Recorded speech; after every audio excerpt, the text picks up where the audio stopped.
previously with albums, all my albums, I came up with the album title before I'd even started the record. Not necessarily, I didn't have a theme for the records, but I think sometimes just having a title kind of subconsciously informs where you go, you know? Something awesome. The rose tint. Yeah, something awesome. The falling rose tint into falling place. into place. And yeah, definitely with those records, it's not like I tried to craft them in the vein of, I just, you know, it's just the sound of words, and I just like the way those sounded as titles. So I was like, this title, this title.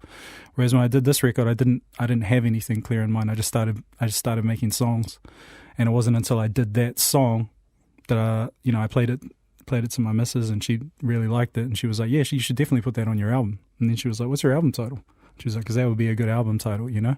She's like, it fits with what you see. It kind of sums up a lot of the things that you said in other songs, or it kind of fits thematically with everything. So it was that. And you're speaking about many powerful things on this album. We'll get to that. It has been a longer gap than usual for you in between albums, 4 years rather than 2. Yeah, too long. But the thing is, it's weird because to myself, it doesn't seem like it's been that long. It's only when I actually start talking to my fans or people like yourself that I start to realize, like, man, it's ages. Like it's actually been ages since the last record. But because I started working on it straight after the last record, it's not like I took a big gap. I started pretty much straight away. Like I was writing songs and stuff. A lot of the stuff people won't ever hear. But I don't really have I've said this a bunch of times. I don't really have like a good, explanation or excuse for as to why it took so long. It just did. Like I had a good chunk of the record when I put out Don't Rate That at the end of 2015. Like I had a huge chunk of the record then, but it was just the last 10% of it took time. And so is that still in the record, that majority that was there? Yeah. No, totally. Like that still forms the body of the record. Because it's not like anybody doubts your work ethic, man. Like you are. I doubt it myself sometimes, to be honest. Yeah, definitely. I presume you've been busy with other things, like not just making verses. I know that look at your 64 Bars project, Shenanigan. You've maybe diversified yourself. Yeah, I mean it's been cool. Like I guess there was other stuff that I wanted to do to, I think just avenues that I thought we needed here. So like with something like Shenanigan, I was like, man, it'd be cool if there was like a regular like day party that just played the sort of stuff that me and my friends like, because I'm sure there's other people that like to hear it, you know. Same thing with 64 Bars, you know. Like I just felt like there's a lot of rap talent here that, you know, there should be like a platform that's focused on the craft of rapping. So that was that. And so give me your perspective on the health of New Zealand hip hop, man. I think it's good. Like I think as far as, I mean, I feel like I say this all the time. Like each record, someone asks me about it, and I say the same. Like I think the growth of it and like the overall, it's like the average standard across the board is higher. Like it's higher than when I started. You know what I mean? I feel like there's, which is natural because I feel like there's more people making it. Like people have access to better tools, you know, because of software and stuff. Like there's more avenues for people to release their music. So that stuff, it's healthy. Like, you know, it's very healthy in the sense that there's a lot of people contributing to it, and of course it's just that rising tide thing. It raises everyone up. So in that sense, it's good. Like in terms of, do I think there could be more sort of mainstream acceptance of it in terms of coverage through radio and things like that? Absolutely. Like I think there should be, because I'm like, if you don't, and I think there needs to be coverage of artists, like our artists locally who are doing their own thing, as opposed to having to try and fit into the format of what's currently going on, because otherwise we don't continue to push our scene. You know what I mean? You know, commercial radio has a format, and they have to fit to it. So generally, if you're a local artist and you don't, you know, your song doesn't necessarily sound like the new Ty Dolla $ign song, they're like, you know, it might not necessarily get a chance. But it's important for our scene that like all avenues are working towards showcasing our sound. I relate way more to New Zealand hip hop than I do to American hip hop. Yeah. You know, both orally, like the sound and the way it's produced, but the stories, man. You know, which is logical, right? Like, of course, you're going to relate to stories that are from the place you're from. Yeah. So, yeah, and I think like I definitely think there's people that are making stuff, and I think it's going to continue. Like they're making stuff that's true to us, true to our sound, true to our stories. I'm going to quote you here from one of your songs off your new album. If it's all top shelf instead of lager, would the hood still listen to me after? Do you people still want to hear me answer when everyone's either Fetty Wap or a Rasta? It's like tomorrow can't get here any faster. Times is changing. Young rappers is aging. Become an OG can't stay the same when I'm in a whole nother place. You are becoming OG now, really, aren't you? For many of these young rappers, they heard you on the radio when they were young teenagers, when they were kids.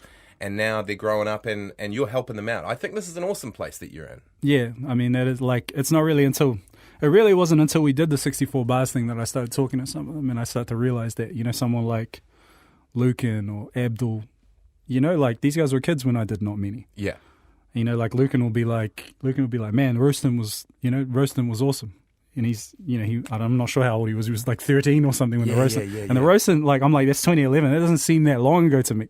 But to someone like Lucan, it's like that's ages ago. That's formative years, you know. So also, it's interesting to hear that about your, you know, like hear someone saying that, because you know you just never think of yourself in that vein, you know.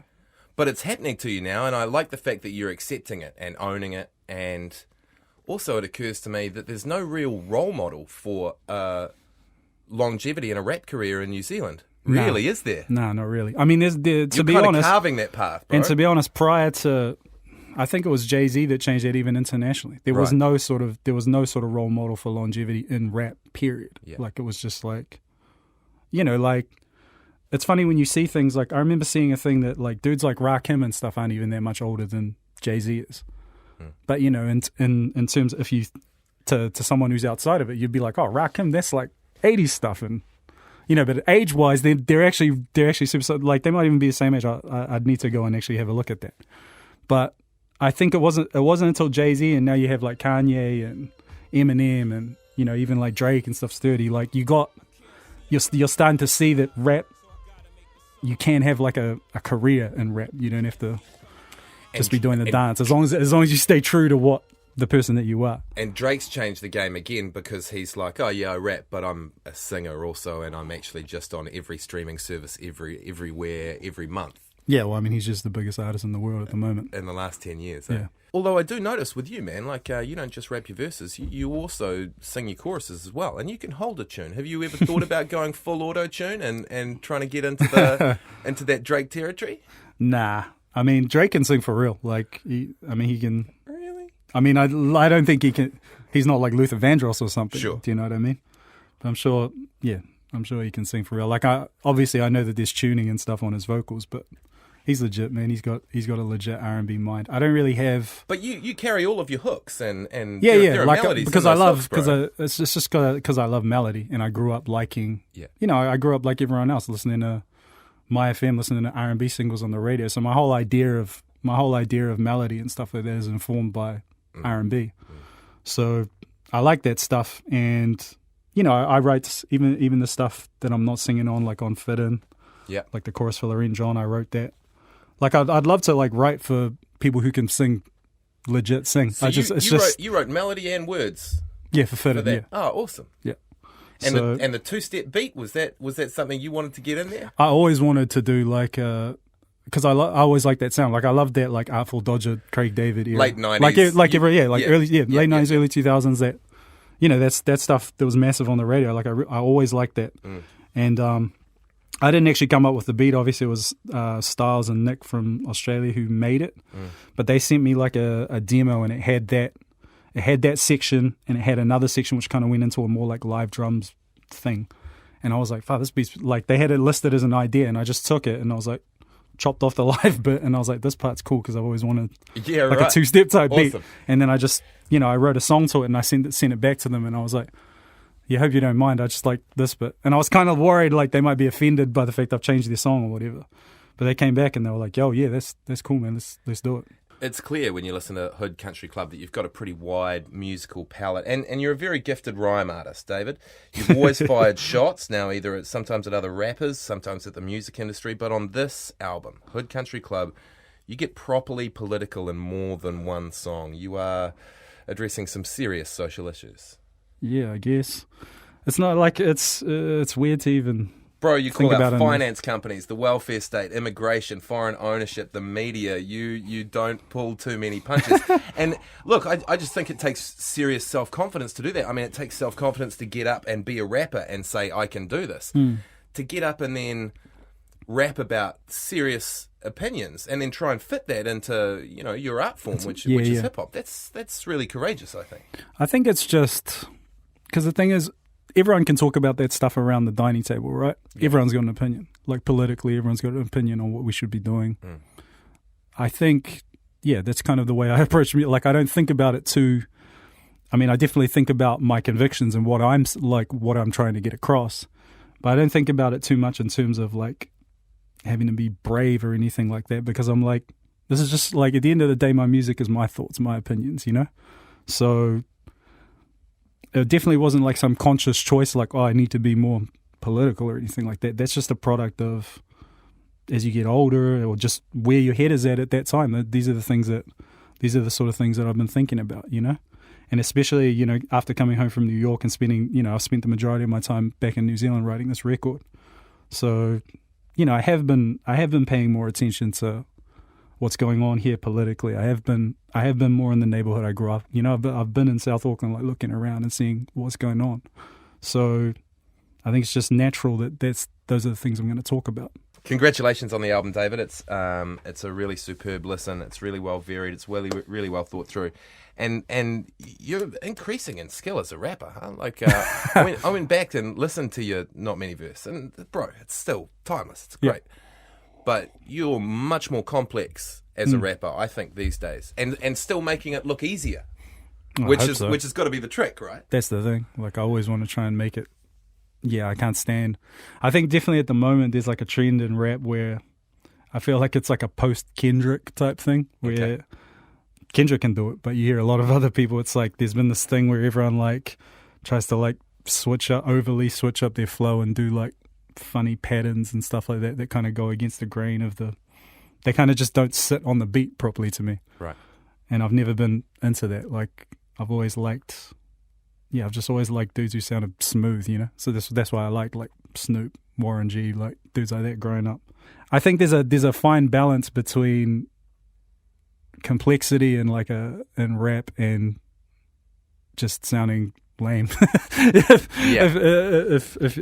you get what I'm saying, like it's what's different. Like, I think to people who don't really understand what it is to rap, they can easily be fooled by someone rapping fast or rapping in a funny voice or something like that. Right.